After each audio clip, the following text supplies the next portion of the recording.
Hello, everybody. This is Wuthering Heights by Emily Brontë, Chapter 6. Mr. Henley came home to the funeral, and a thing that amazed us and set the neighbors gossiping right and left, he brought a wife with him. What she was and where she was born, he never informed us. Probably she had neither money nor name to recommend her, or he would scarcely have kept the union from his father. She was not one that would have disturbed the house much on her own account. Every object she saw, the moment she crossed the threshold, appeared to delight her, and every circumstance that took place about her, except the preparing for the burial and the presence of the mourners.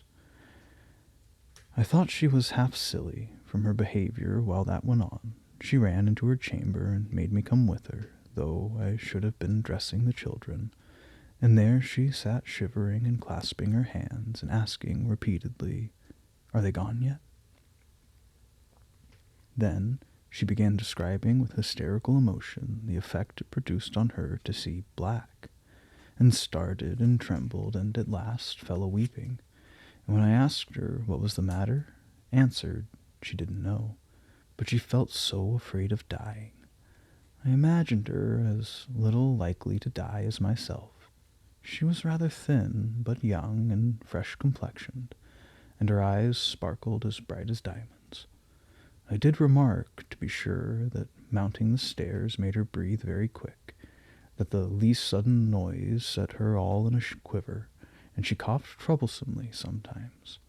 But I knew nothing of what these symptoms portended, and had no impulse to sympathize with her. We don't in general take to foreigners here, Mr. Lockwood, unless they take to us first. Young Earnshaw was altered considerably in the 3 years of his absence.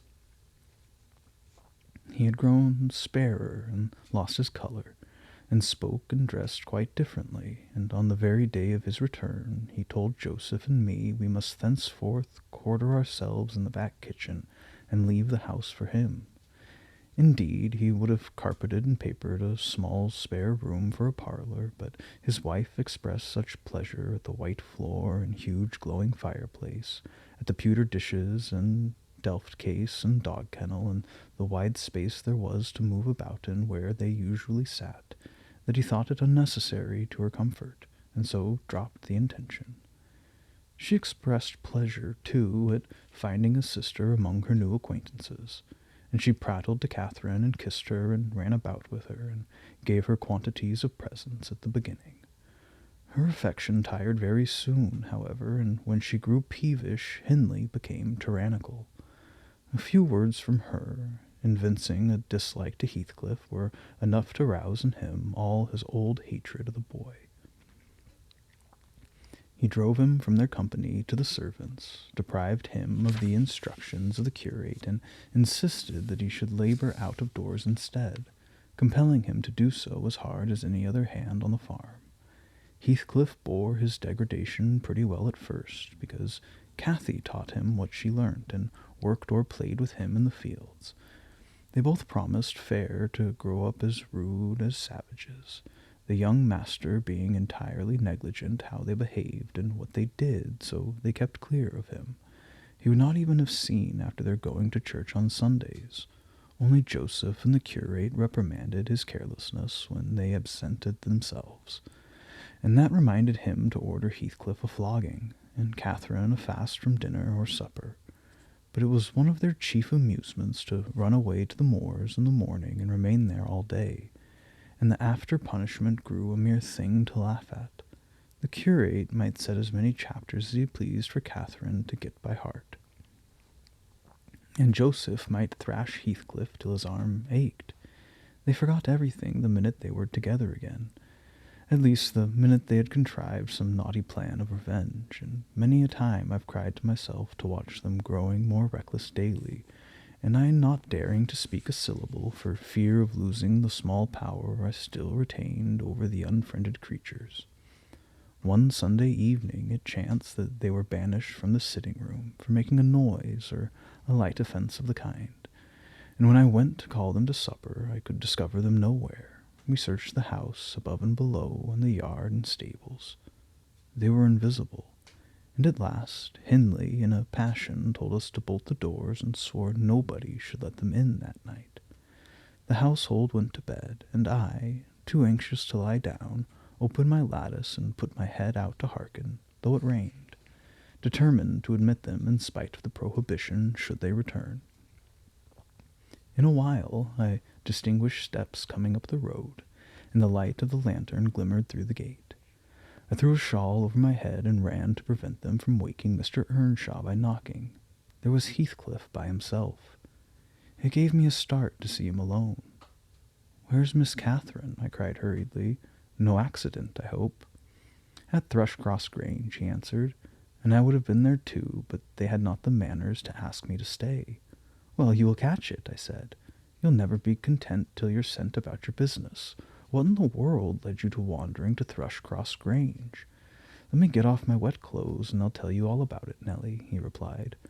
I bid him beware of rousing the master, and while he undressed and I waited to put out the candle, he continued.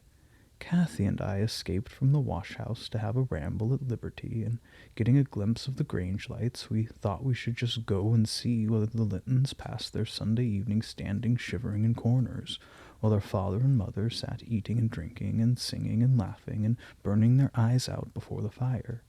Do you think they do? Or reading sermons and being catechized by their manservant and set to learn a column of Scripture names if they don't answer properly?" "Probably not," I responded. "They're good children, no doubt, and don't deserve the treatment you receive for your bad conduct." "Can't, Nelly," he said. "Nonsense. We ran from the top of the heights to the park without stopping. Catherine completely beaten in the race because she was barefoot. You'll have to seek for her shoes in the bog tomorrow. We crept through a broken hedge, groped our way up the path, and planted ourselves on a flower plot under the drawing-room window. The light came from thence. They had not put up the shutters, and the curtains were only half closed. Both of us were able to look in the standing of the basement, and clinging to the ledge, and we saw, it was beautiful, a splendid place carpeted with crimson, and crimson-covered chairs and tables, and a pure white ceiling bordered by gold, a shower of glass drops hanging in silver chains from the center, and shimmering with little soft tapers. Old Mr. and Mrs. Linton were not there. Edgar and his sister had it entirely to themselves. Shouldn't they have been happy? We should have thought ourselves in heaven. And now, guess what your good children were doing. Isabella, I believe she's 11, a year younger than Cathy, lay screaming at the further end of the room, shrieking as if witches were running red-hot needles into her.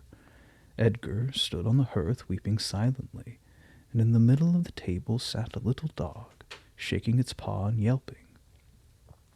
Which, from their mutual accusation, we understood they had nearly pulled in two between them. The idiots! That was their pleasure, to quarrel who should hold a heap of warm hair, and each began to cry because both, after struggling to get it, refused to take it. We laughed outright at the petted things, and did despise them. When would you catch me wishing to have what Catherine wanted? To find us by ourselves, seeing entertainment in yelling and sobbing and rolling on the ground, divided by a whole room. I'd not exchange for 1,000 lives my condition here at Edgar Linton's at Thrushcross Grange, not if I might have the privilege of flinging Joseph off the highest gable and painting the house front with Hindley's blood. "Hush, hush," I interrupted. "Still, you have not told me, Heathcliff, how Catherine is left behind." "I told you we laughed," he answered. "The Lintons heard us, and with one accord they shot like arrows to the door.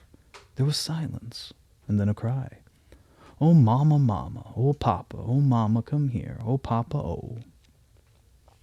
They really did howl out something in that way. We made frightful noises to terrify them still more, and then we dropped off the ledge, because somebody was drawing the bars, and we felt we had better flee. I had Cathy by the hand and was urging her on, when all at once she fell down. 'Run, Heathcliff, run,' she whispered. 'They have left the bulldog loose, and he holds me.' The devil had seized her ankle, Nelly. I heard his abominable snorting. She did not yell out. No, she would have scorned to do it if she had been spitted on the horns of a mad cow.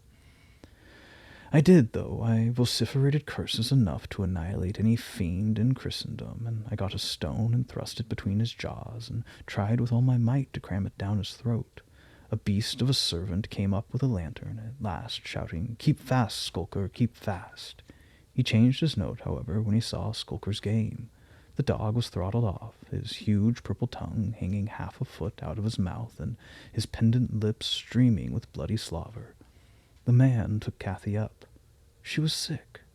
Not from fear, I'm certain, but from pain. He carried her in. I followed, grumbling execrations and vengeance. "What pray, Robert?" hallooed Linton from the entrance. "Skulker has caught a little girl, sir," he replied.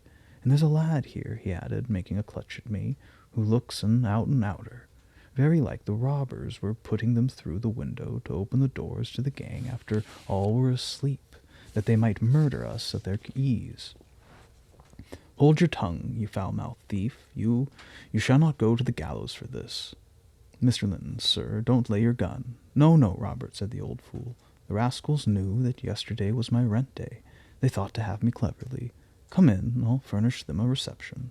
There, John, fasten the chain. Give Skulker some water, Jenny. To beard a magistrate in his stronghold, and on the Sabbath, too. Where will their insolence stop? Oh, my dear Mary, look here. Don't be afraid, it's but a boy. Yet a villain scowls so plainly in his face. Would it not be a kindness to the country to hang him at once before he shows his nature and acts as well as features?" He pulled me under the chandelier, and Mrs. Linton placed her spectacles on her nose and raised her hands in horror. The cowardly children crept nearer also, Isabella lisping, "Frightful thing! Put him in the cellar, Papa. He's exactly like the son of the fortune-teller that stole my tame pheasant. Isn't he, Edgar?" Whilst they examined me, Cathy came round. She heard the last speech and laughed. Edgar Linton, after an inquisitive stare, collected sufficient wit to recognize her. "They see us at church, you know, though we seldom meet them elsewhere. That's Miss Earnshaw," he whispered to his mother, "and look how Skulker has bitten her, how her foot bleeds." "Miss Earnshaw? Nonsense," cried the dame. "Miss Earnshaw scouring the country with a gypsy? And yet, my dear, the child is in mourning." "Surely it is. She may be maimed for life." "What culpable carelessness in her brother!" exclaimed Mr. Linton, turning from me to Catherine. "I've understood from Shielders, who was the curate, sir, that he lets her grow up in absolute heathenism. But who is this? Where did she pick up this companion? Oh, I declare he is that strange acquisition my late neighbor made in his journey to Liverpool.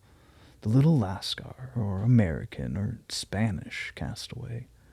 A wicked boy at all events," remarked the old lady, "and quite unfit for a decent house. Did you notice his language, Linton? I'm shocked that my children should have heard it." I recommenced cursing, "Don't be angry, Nelly," and so Robert was ordered to take me off. I refused to go without Cathy. He dragged me into the garden, pushed the lantern into my hand, assured me that Mr. Earnshaw should be informed of my behavior, and, bidding me march directly, secured the door again. The curtains were still looped up at one corner, and I resumed my station as spy, because, if Catherine had wished to return, I intended shattering their great glass panes to a million fragments, unless they let her out. She sat on the sofa quietly. Mrs. Linton took off the grey cloak of the dairymaid, which we had borrowed for our excursion, shaking her head and expostulating with her, I suppose. She was a young lady, and they made a distinction between her treatment and mine. Then the woman servant brought a basin of warm water and washed her feet, and Mr. Linton mixed a tumbler of negus, and Isabella emptied a plateful of cakes into her lap, and Edgar stood gaping at a distance. Afterwards they dried and combed her beautiful hair, and gave her a pair of enormous slippers, and wheeled her to the fire, and I left her, as merry as she could be, dividing her food between the little dog and Skulker, whose nose she pinched as he ate, the kindling a spark of spirit in the vacant blue eyes of the Lintons, a dim reflection from her own enchanting face. I saw they were full of stupid admiration. She is so immeasurably superior to them, to everybody on earth, is she not, Nelly? There will more come of this business than you reckon on, I answered, covering him up and extinguishing the light. You are incurable, Heathcliff, and Mr. Hindley will have to proceed to extremities. See if he won't. My words came truer than I desired. The luckless adventure made Earnshaw furious. And then Mr. Lenton, to mend matters, paid us a visit himself on the morrow, and read the young master such a lecture on the road he guided his family, that he was stirred to look about him in earnest. Heathcliff received no flogging, but he was told that the first word he spoke to Miss Catherine should ensure a dismissal, and Mrs. Earnshaw undertook to keep her sister-in-law in due restraint when she returned home, employing art, not force. With force, she would have found it impossible.